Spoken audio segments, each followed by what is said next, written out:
I've reached my limit. I hate to ask, but can I crash at your place for a few days? Dad had been kicked out of the family home by my sisters and Mom, and now he stood at my doorstep.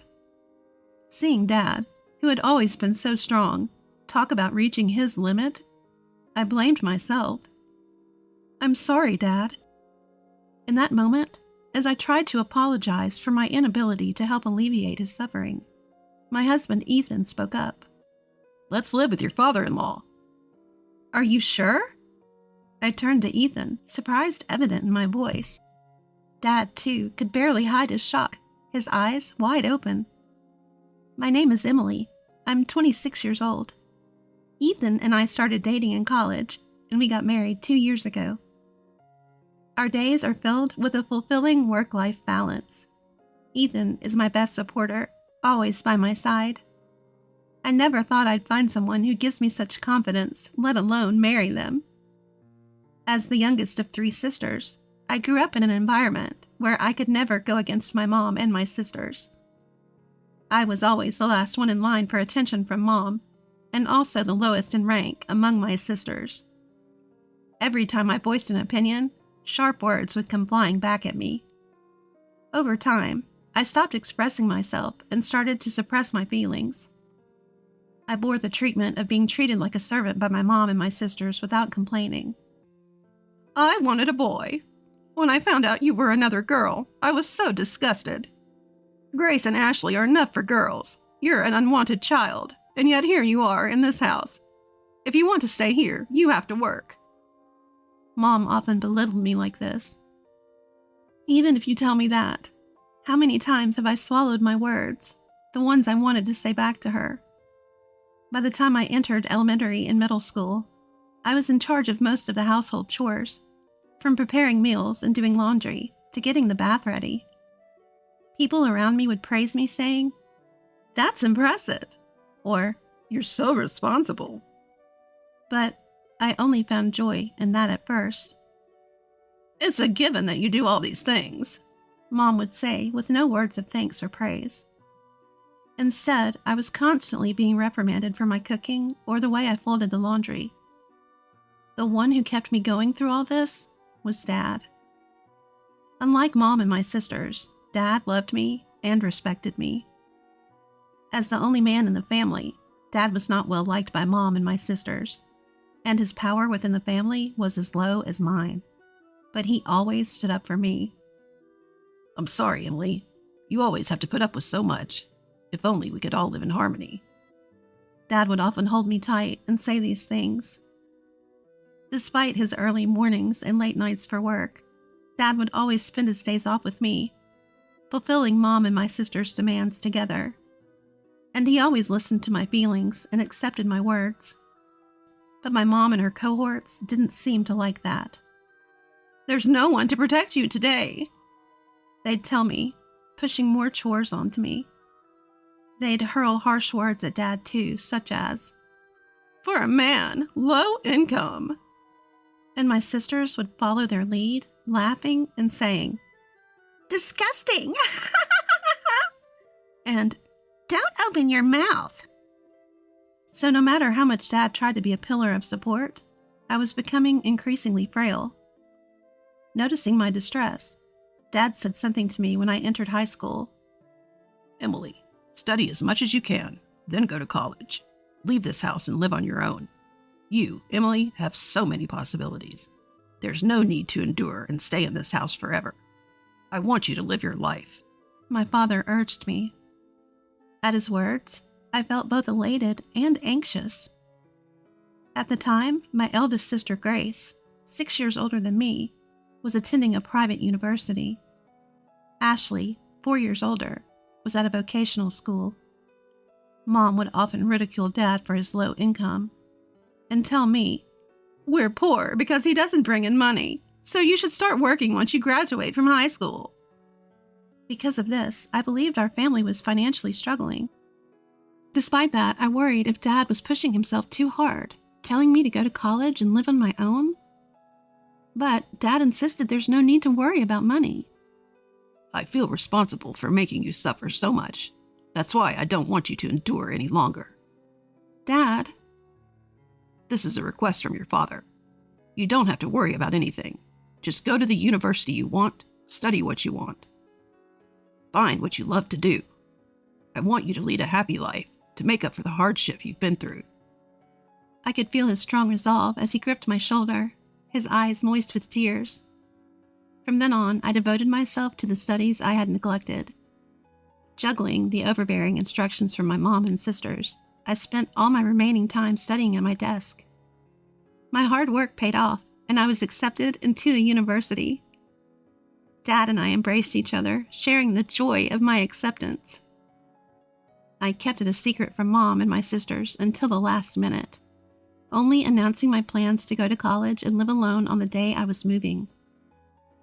At that time, Grace had already moved out and was living on her own, leaving only Mom and Ashley at home, who showered me with shouts of rage. I endured their harsh words until the end, finally breaking free from them. I kept my new mobile phone, a gift from Dad, a secret, not telling them which university I was going to or where I was going to live. Though I stayed in touch with Dad, I started a life without any involvement with my mom or my sisters. But just because I escaped from them didn't mean my university life was smooth sailing. I wasn't used to speaking my mind, and as a timid person, I was somewhat invisible in my department, unable to make friends. Then, Ethan reached out to me. What do you think, Emily? I was surprised when Ethan, the bright and central figure of the group, spoke to me. I was already uncomfortable speaking in front of people, and being put on the spot by him left me speechless. But Ethan pressed me. You have thoughts, right? Share them. We won't know unless you say something. A person who is pushy and doesn't consider other people's feelings. I initially thought of Ethan as pushy and inconsiderate. But as time passed, I came to see the kindness in Ethan, how he respected people's opinions. Thanks to Ethan, I started to make friends. Before long, I found myself drawn to Ethan, and by our 3rd year, our relationship had progressed to dating. When I started dating Ethan, Dad excitedly congratulated us. And when I found a job, when Ethan and I decided to move in together, and when we decided to get married, Dad celebrated my happiness as if it was his own. But I had always been worried about Dad. Since starting university, I hadn't been home and hadn't seen Dad even once. We stayed in touch, but I was still concerned. Dad was living at that place with Mom and the others.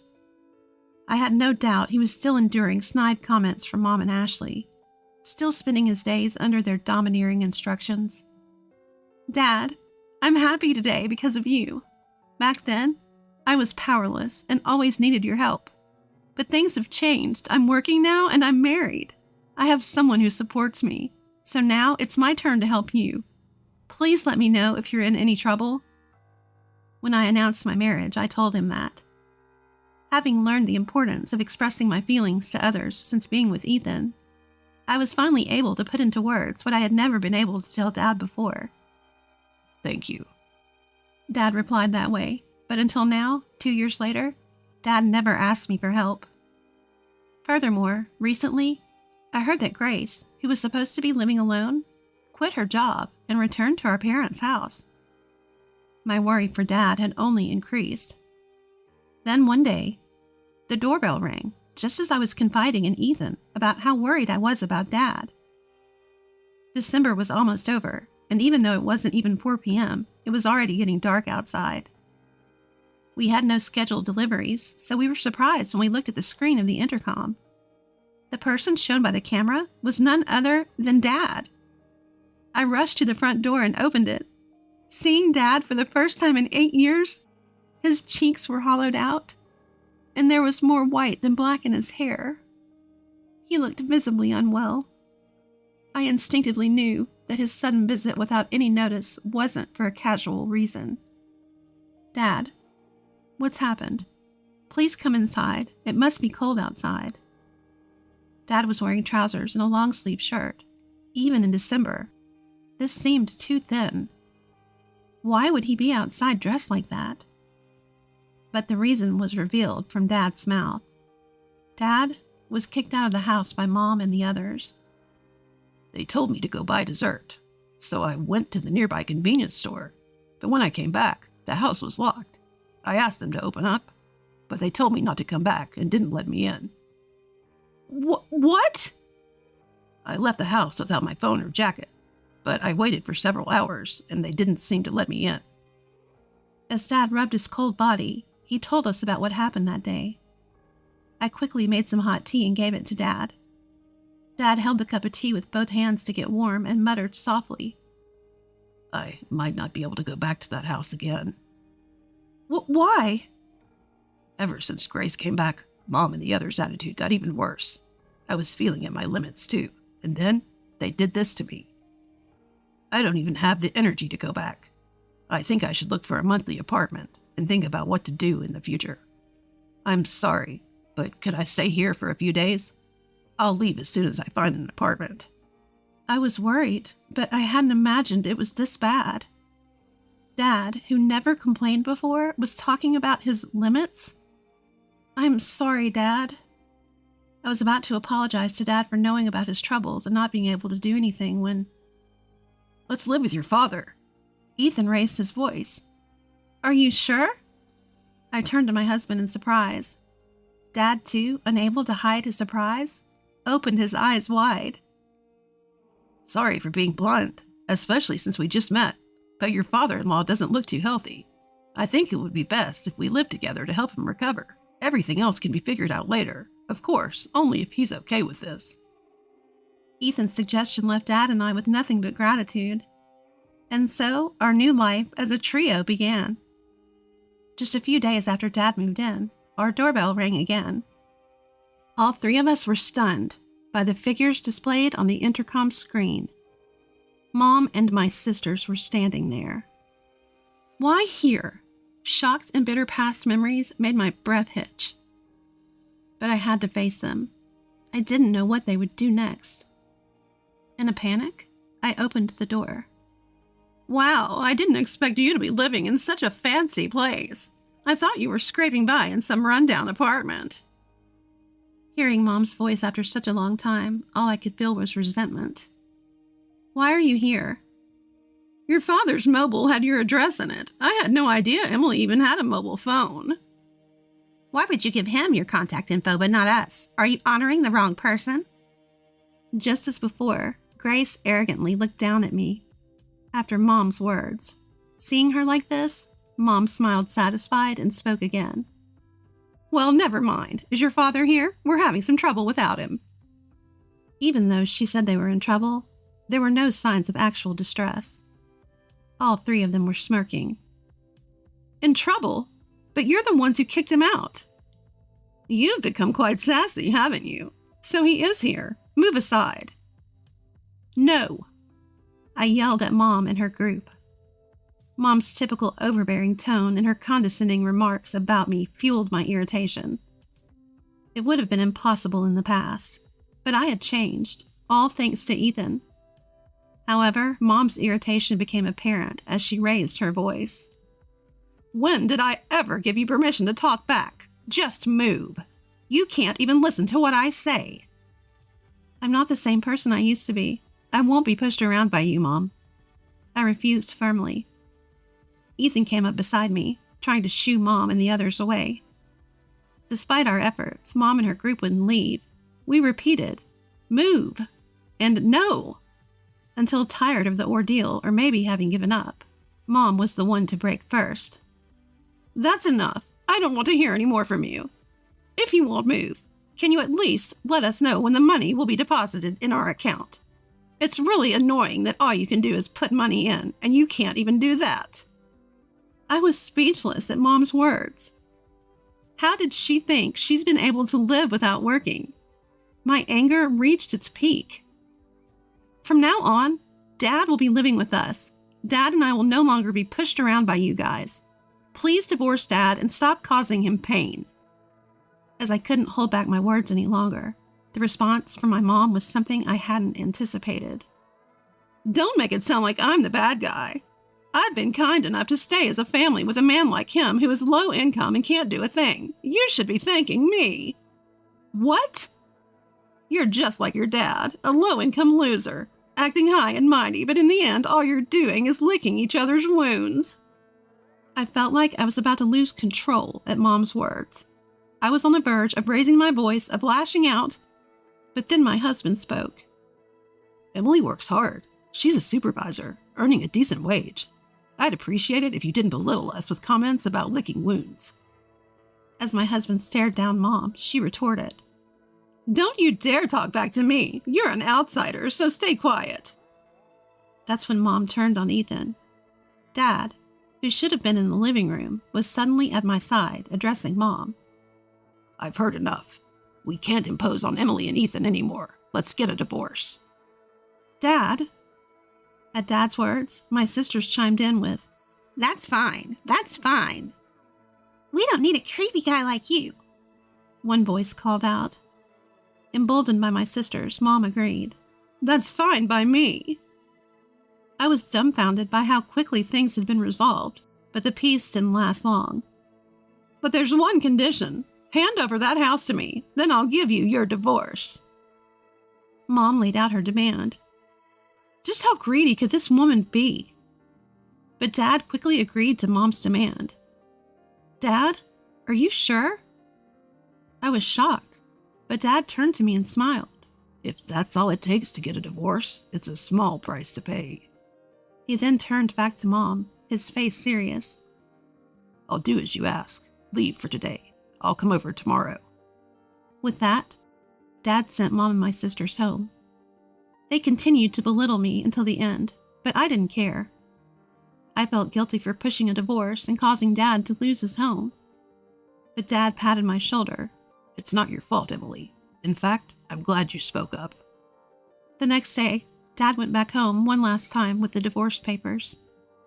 He made Mom fill out the divorce application, handled some paperwork, and packed his belongings. When Dad came back from our family home, he looked somehow lighter. It was sad to see the house go to Mom and my sisters, but if Dad felt relieved, I was okay with it. A few months later, Dad told me what had happened to Mom and my sisters.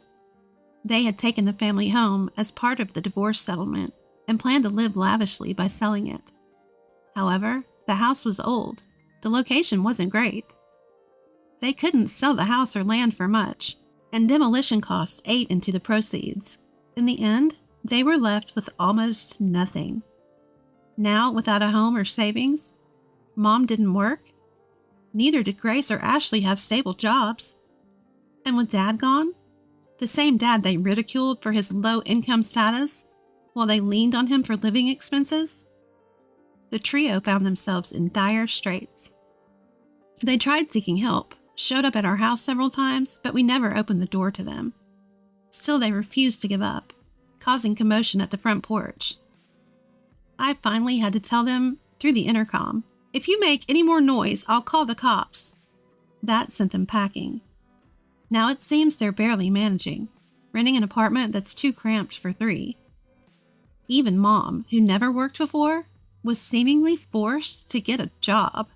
That's how desperate they were. Despite all the times they made fun of Dad and I as a trio, they now seem to be constantly bickering among themselves. They appear to be blaming each other for their current circumstances. People rarely change. With neither Dad nor me around anymore, the ones they used to ridicule, they can't help but find someone else to target. It seems they're destined to lead lives filled with both physical and emotional poverty. Meanwhile, our lives have taken the polar opposite trajectory. Despite all their mockery about Dad being low income, he had actually been trading stocks for years, amassing a fortune. We only learned about this after the divorce was finalized. Dad feared that if any information leaked out, the trio would try to seize his assets, so he had decided not to mention it until the divorce was over. That's probably why he didn't mind giving up the family home. Now we're living comfortably in a new house that Dad built with his wealth. He quit his job to focus on his stocks. My husband and I have jobs too, so we're not struggling financially. We support each other while each maintaining our own financial independence. We hope to build the loving family that we couldn't have when we were young, from here on out.